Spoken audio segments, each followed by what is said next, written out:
and college, before I joined university, I was doing drama, Mr. Speaker. In fact, I was the best character, and I'm still even in Bunge.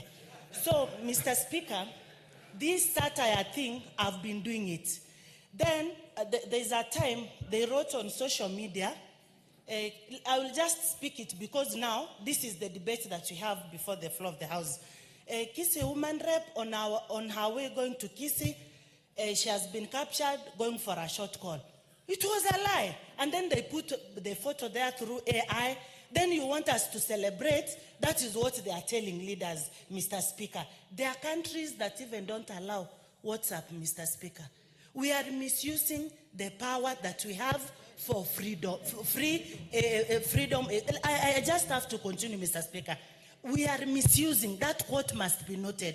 When you are in school and you are doing drama, you do even what if the examiners come and examine, will help you to understand what is osmosis, what is photosynthesis. Not telling those learners, I saw the clip, Mr. Speaker, they are saying Zakayo must go. Where?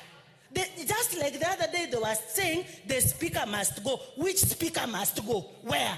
Mr. Speaker, if you had gone, who could be seated there, Mr. Speaker? We must think tough. Protection of our children, yes, we say, they must be protected.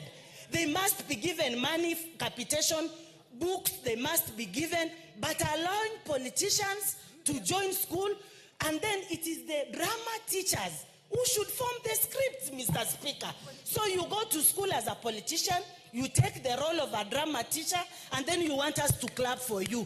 Tomorrow they are going to write bad things. I was to say something else. And then we will say, what did we do, Mr. Speaker? That was wrong.